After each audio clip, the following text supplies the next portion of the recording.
Mais maintenant, aujourd'hui, si vous le voulez bien, je vous propose de partir. Partir, c'est pas forcément loin, en fait. Mais tout de même, il y a une chose il faut qu'on avoue au bout d'un moment, c'est que c'est le plaisir, quoi. On se casse parce que c'est merveilleux.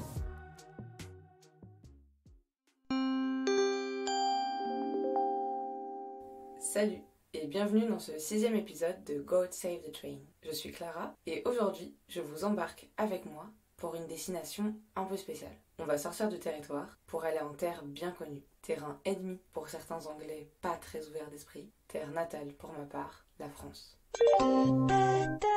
Notre train desservira toutes les gares jusqu'à son terminus, malgré un itinéraire quelque peu modifié et un retard d'une dizaine de minutes annoncé, mais qui finalement atteindra les 30 minutes. La SNCF, messieurs dames. Info actuelle et léger historique, péripéties, monuments, coût du voyage, et enfin son terminus, les fun facts.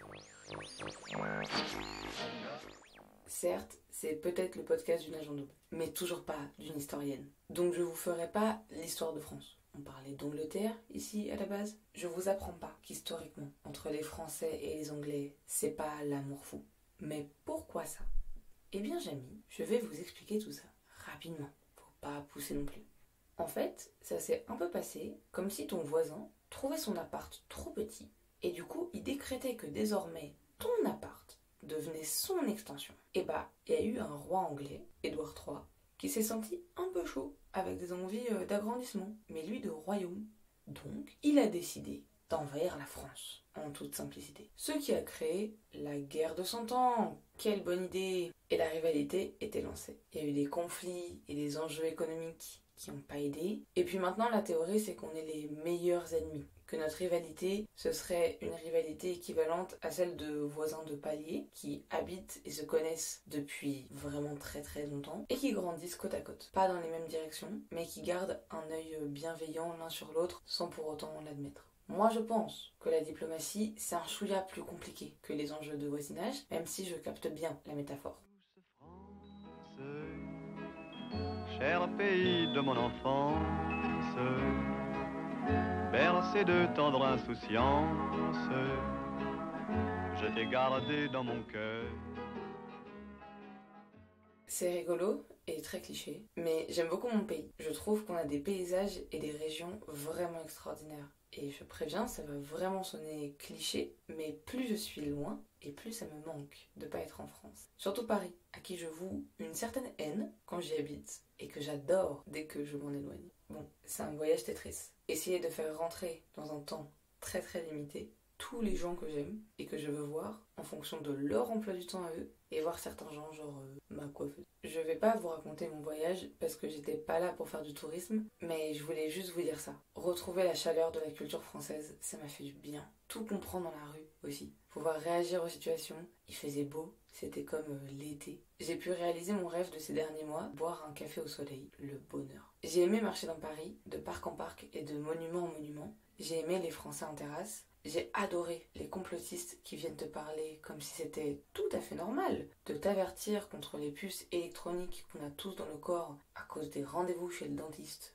Faites attention à vous et faites passer le mot surtout. Et les gens qui râlent par rapport au retard des trains aussi. Un bonheur. Mini parenthèse. Mais j'ai pris un train qui se trouve était en retard, bon à la base de 10 minutes, et on est parti genre 1 heure plus tard. Et ça, c'est ok.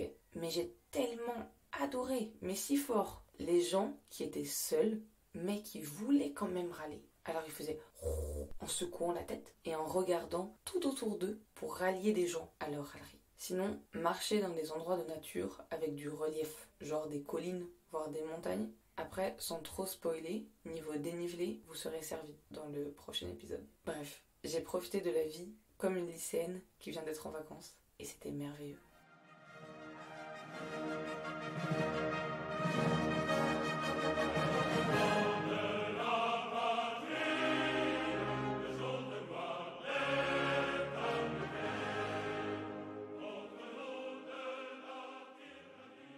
J'ai pas vraiment pris le temps d'aller voir des monuments, à part si ma famille et mes amis comptent comme monuments. Tellement ils sont charismatiques et beaux, mais je suis pas sûre que ce soit le sujet de ce podcast. je me suis quand même fait le kiff de parcourir une partie de Paris à pied. Et entre autres, je suis passée voir le Jardin des Plantes, la Grande Mosquée de Paris. Autant un délice pour les yeux que gustatif avec leur thé et leur pâtisserie, leur loukoum à la pistache gravé dans mon cœur à jamais. Le Jardin du Luxembourg, le Panthéon. J'ai aussi passé beaucoup de temps dans un tout petit resto avec du très très bon vin qui s'appelle le Dénicheur. Est-ce que mes yeux ont brillé quand le serveur m'a apporté mon verre de vin? Et est-ce qu'à la première gorgée, j'ai arrêté d'écouter ma pote, tellement ses saveurs me rendaient heureuse? Oui, bref, j'ai adoré arpenter Paris. Il faisait beau et j'ai même pris un mini coup de soleil. J'ai admiré l'architecture aussi et le métro, même le métro, j'ai aimé. Je suis aussi passée brièvement par Lyon et je suis passée par la place Bellecour, l'hôtel de ville et ça faisait du bien. Partisans, ouvriers et paysans, c'est l'alarme. Ce soir... Bon, pour les sous, j'ai fait le choix d'éviter la dissonance cognitive. J'ai fait le choix pour notre planète et pour l'humanité. J'ai pris le train pour rentrer. Et puis je préfère le train. De toute façon, si vous l'aviez toujours pas compris, c'est que vous faites semblant d'écouter les épisodes. Plus coûteux, oui, mais bien plus écolo. Je peux pas vraiment vous faire un budget parce que ce serait vraiment pas représentatif. J'ai été hébergée et nourrie globalement par mes proches. Toute ma famille n'habite pas du tout au même endroit, donc j'ai passé ma vie dans les TER et les TGV, ça engendre aussi certains frais. Mais tout ça valait évidemment le coup. Et le roi des cons sur son trône, il est français, ça j'en suis sûr. Qui dit épisode un peu spécial, dit des fun facts qui s'adaptent. Si, c'est un proverbe en vieux français. Des fun facts historiques pour commencer. Un des rois de France n'a régné que 20 minutes avant d'abdiquer, c'est Louis XIX, qui succédait à son père Charles X, qui avait lui-même abdiqué, et au final, c'est Henri V qui a pris le relais. Sympa Henri. Napoléon n'était apparemment pas si petit, il faisait 1m70. Mais puisque ses généraux étaient vraiment grands, ça donnait cette impression. Et ça, je suis quasiment sûre que c'est lui qui l'a fait écrire. Le cinéma a été inventé en France, et plus précisément à Lyon, par les frères Lumière. Et ça, je vous le dis, par pur chauvinisme lyonnais. Le français a été la langue officielle en Angleterre, et n'a pas toujours été la langue officielle en France. Pour plus de détails, vous référez à Internet, c'est toujours pas un podcast d'histoire. Le plus vieux pont de Paris s'appelle le Pont Neuf, et le Croissant, comme globalement les autres viennoiseries, ne sont pas français. Évidemment, c'est une usurpation de culture par les Français. C'est un descendant d'une viennoiserie autrichienne. En même temps, c'était dans le nom. On n'a vraiment pas été malin, quoi. Fun fact conso. En France, c'est le premier marché pour McDo après le marché américain. On est également un des plus grands consommateurs de pizza et un grand consommateur de manga après le Japon. Mais là où on bat certains records, sans grande fierté je pense, c'est que nous sommes les premiers consommateurs d'antidépresseurs. Super. Avec un bon passif niveau dépression. Et maintenant, un point circulation. J'ai toujours rêvé de dire ça.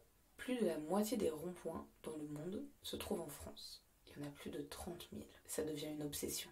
Et il n'y a qu'un seul panneau stop dans tout Paris.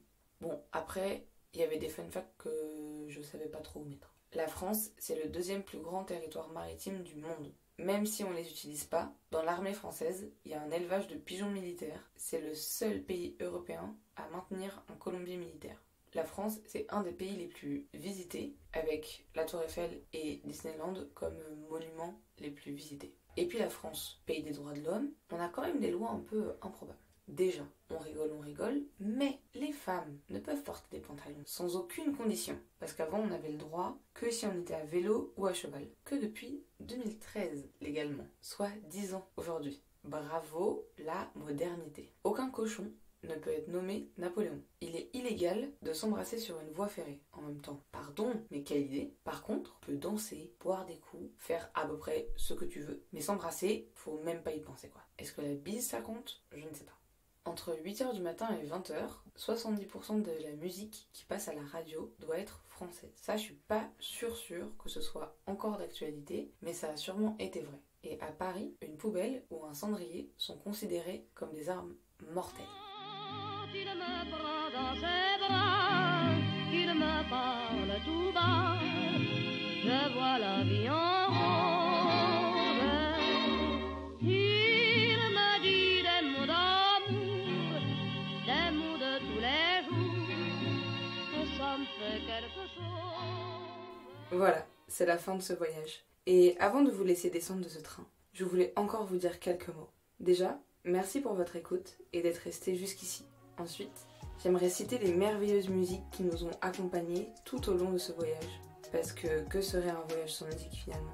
Douce France de Charles Trenet, La Marseillaise, l'hymne national français, Le chant des partisans, Hexagone de Renaud et enfin La vie en rose d'Edith Piaf. Pour ne louper aucun épisode, je vous conseille de vous abonner.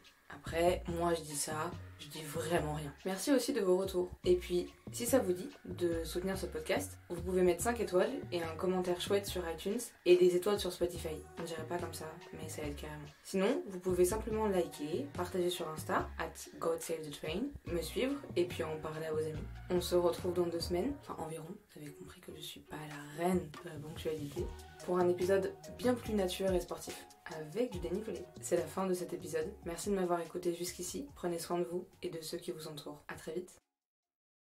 Au revoir.